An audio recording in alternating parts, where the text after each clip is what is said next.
औज़ुबिल्लाहिस्समीउल-अलीम मिनश-शैतानिर-रजीम बिस्मिल्लाहिर्रहमानिर्रहीम। जी बेटा, आज जो हमारे पास टॉपिक है वो है बैरियर्स ऑफ कम्युनिकेशन। इससे पहले कि हम आगे चले, हम एक दफ़ा थोड़ा सा रिपीट करेंगे एक लफ्ज़ जो इसके हवाले से कम्युनिकेशन है क्या। तो बैरियर्स में आज हम देखेंगे कि पहले तो कम्युनिकेशन पे बेटा 2-4 लेक्चर हो चुके हैं सारे, अल्हम्दुलिल्लाह आपको थोड़ा बहुत आइडिया होगा कि कम्युनिकेशन क्या है। सो फिर हम एक रस्मी तौर पे उसको ज़रा देख लेते हैं। Communication is the activity of conveying meaningful information. Minded please कि यहाँ पे ज़ोर मीनिंगफुल पे है। आप ऊँ-आँ, गूँ-गाँ करते रहें, अल्फ़ाज़ पूरे ना हों, तो वो दूसरा सुन तो रहा है, आप कहेंगे जी कम्युनिकेशन तो हो रही है, लेकिन वो बेटा मीनिंगफुल कम्युनिकेशन नहीं है, उससे दूसरे को समझ नहीं आ रही है जी, ठीक है? और उसके बाद है जी हमारे पास meaningful information, it requires a sender, a message and an independent receptionist। जो हमारे पास हम कम्युनिकेशन उसको कहेंगे जो बेटा मीनिंगफुल इंफॉर्मेशन हो, और उसके लिए एक सेंडर का होना ज़रूरी है, एक मैसेज का होना उसमें ज़रूरी है और एक रिसीवर का। ये तीनों चीज़ें तो लाज़मी है ना, कि अगर कोई सेंडर आप बोलते रहें अकेले, लोग आपको पागल करना शुरू कर देंगे क्योंकि आपका कोई रिसेप्शनिस्ट है नहीं, कोई आपकी बात को सुन नहीं रहा, कोई रिसीव नहीं कर रहा है। सो हमारा जो भी हमने कम्युनिकेशन प्रोसेस करना है बेटा, उसमें याद रहे कि एक तो मीनिंगफुल एक्टिविटी है ये, हमने किसी को बामकसद कम्युनिकेशन करनी है, कुछ पहुँचाने के लिए, कुछ शेयर करने के लिए, और उसके बाद उसमें 3 एलिमेंट्स, वैसे तो हमने प्रोसेस पूरा अल्हम्दुलिल्लाह पढ़ा है, लेकिन 3 एलिमेंट बेटा होना ज़रूरी है, और वो है सेंडर, मैसेज और रिसीवर। जी, अब हम देखते हैं बैरियर्स क्या है। बैरियर्स इज़ एन ऑब्स्टैकल, एक रुकावट है बेटा। एक रुकावट है किसी भी लिहाज से, इन अ प्लेस दैट प्रिवेंट्स अस, जो हमें रोकती है फ्रॉम कंप्लीटिंग सर्टेन टास्क्स। अब हमने पहले सिर्फ बैरियर को समझा, कहीं पे भी मसलन आप आमतौर पर लफ्ज़ सुनते हैं, रोड पे आप जा रहे हैं, आगे बैरियर लगा हुआ है, अब वो क्या कर रहा है, आपको जाने से रोक रहा है, स्टॉप कर रहा है, ठीक है। सो कोई भी काम जब आप करने लगते हैं तो उसके अंदर ऑब्स्टैकल, कोई रुकावट, कोई किसी भी तरह की हर्डल बेटा जो आ जाए, ऑब्स्टैकल, हर्डल, रुकावट, वो बैरियर के तौर पे हम उसको लेते हैं। जो आपको मुतलका काम जो आप करना चाह रहे हैं, उस काम को करने के लिए बेटा जो चीज़ आपको रोक दे, वो आपका बैरियर है, किसी भी लिहाज से। कोई भी काम हो, ये हम एक जर्नल डेफिनेशन देख रहे हैं कि बैरियर होता क्या है। तो बैरियर वो है, वो ऑब्स्टैकल है, वो रुकावट है, जो आपको प्रिवेंट कर देती है, रोक देती है अपने काम को मुकम्मल करने में। अब इसी तरह से हम आगे इसको लेके चलेंगे कि कम्युनिकेशन बैरियर क्या है।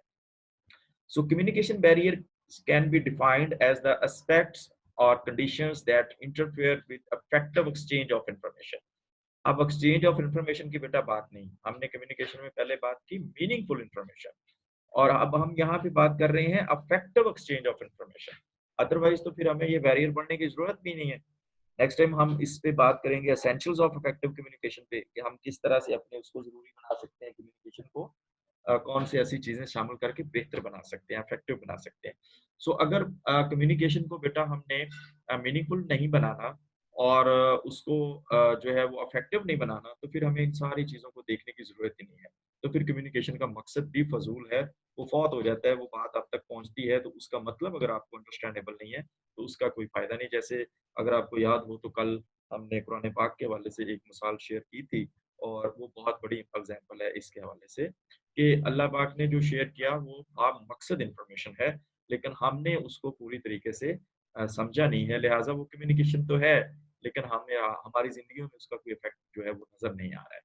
So can be defined as the aspects और कंडीशंस दैट इंटरफेयर, जो उसमें किसी भी तरह से आपके मामलात के अंदर इंटरफेयर करे with effective exchange information, ideas और थॉट।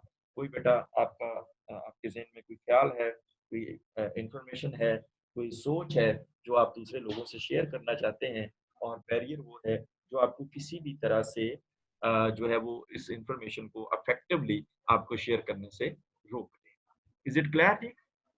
जी। अब अनप्लान्ड डिस्टॉर्शन, अब ये ज़रूरी नहीं है कि आपने जो आप कम्युनिकेशन कर रहे हैं तो उसके अंदर, अभी देखो बेटा हम we are in the process of communication. अब किसी का नेट स्लो है, किसी की लाइट नहीं है, ये सारे क्या हैं? ये ये अनप्लान्ड है।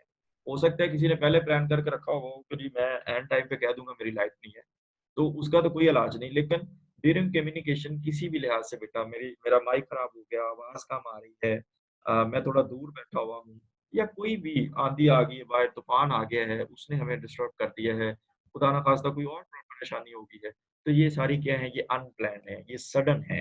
तो सम टाइम तो कुछ चीज़ें सडन भी होती हैं, कुछ चीज़ों का हम कम्युनिकेशन को प्रोसेस को बेटा शुरू करने से पहले ख्याल करते हैं कि हाँ, हाँ, ये मुतलका बैरियर हो सकते हैं, हम इनको पहले ही खत्म कर दें ताकि हमारी कम्युनिकेशन इफेक्टिव हो जाए। लेकिन some time unplanned distortion, distortion क्या होती है? डिस्टर्बेंस बेटा, ठीक है?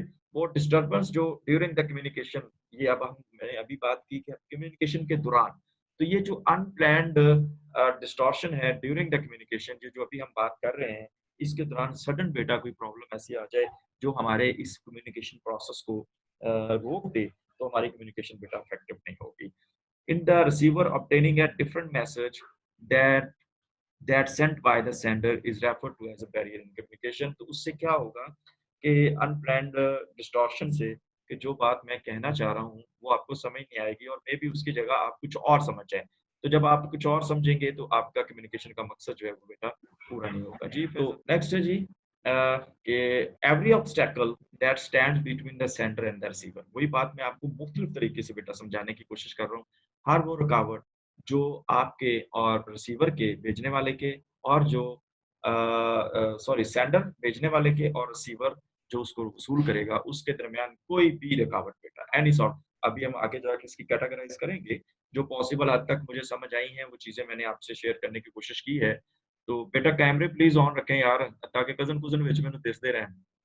जी, तो every obstacle that stands between the sender and the receiver, हर वो रुकावट बेटा जो अ, रिसीवर और सेंडर के दरमियान आएगी, वो कोई भी हो सकती है। ज़रूरी नहीं कि जो हम लोग पढ़ेंगे सिर्फ़ वही रुकावटें हो सकती हैं। आप कहें जी ये तो आपने पढ़ा ही नहीं था। कोई भी बेटा ऐसी रुकावट जो अनप्लान्ड हो, अनसीन हो, वो हमारी इसको रोक दे कम्युनिकेशन को, वो ऑब्स्टेकल होगा, वो बेटा बैरियर होगा। आल्सो कॉल्ड एज़ नॉइज़, ये जो अभी बेटे ने याद कराया था मुझे कि नॉइज़ और डिस्टॉर्शन इन कम्युनिकेशन, किसी भी तरह की जो आवाज़ है, जो प्रॉब्लम है, वो नॉइज़ मुख्तलिफ किस्म की हो सकती है। आगे चल के हम इस इन डिटेल बात करते हैं। तो जैसे जी अभी देखिए हम बात कर रहे हैं, आप कोई रेडियो सुन रहे हैं, आप कहीं पे कम्युनिकेशन कर रहे हैं, तो दरमियान में साउंड डिस्टॉर्ट हो रही है, वो भी आवाज़ें इस तरह से फूँ-फूँ कर आना शुरू कर देती हैं, लेकिन आप तक पूरी आवाज़ नहीं पहुँच रही होती, तो ये नॉइज़ है। इसी तरह से जो है वो आप बैठे हुए हैं, काम कर रहे हैं, हम अभी जो है वो एक प्रोसेस में हैं, बाहर आके यहाँ पे कोई ढोल बजाना शुरू कर दे, तो वो आवाज़ आप तक भी जा रही होगी, तो डेफ़िनिटली वो अनप्लैन्ड है और वो नॉइज़ है। वो हमें प्रॉब्लम करेगी हमारी कम्युनिकेशन को प्रॉपरली जो है वो आप तक कन्वे करने में। सो यहाँ तक बेटा बात ये तय हुई कि हर वो चीज़ जो प्लैन्ड हो या अनप्लैन्ड हो, किसी भी तरह से सेंडर और रिसीवर के दरमियान आके वो कम्युनिकेशन प्रोसेस को प्रॉब्लम करे, उसमें रुकावट बने, तो वो बेटा क्या है? बैरियर है, ऑब्स्टैकल है। अब हमने इसकी कुछ बेटा क्लासिफिकेशंस की हैं और उस क्लासिफिकेशन के अकॉर्डिंगली हम देख लेते हैं इनको। सबसे पहले बेटा फिज़िकल बैरियर हैं, फिर कल्चरल बैरियर्स हैं, लैंग्वेज है, इमोशनल हैं, जेंडर हैं, ऑर्गेनाइज़ेशन हैं एंड परसेप्चुअल है। इसके अलावा भी हो सकते हैं कोई ऐसे जो अनसीन हो जाएँ या मैं यहाँ पे उसको जो है वो चॉक आउट नहीं कर सका।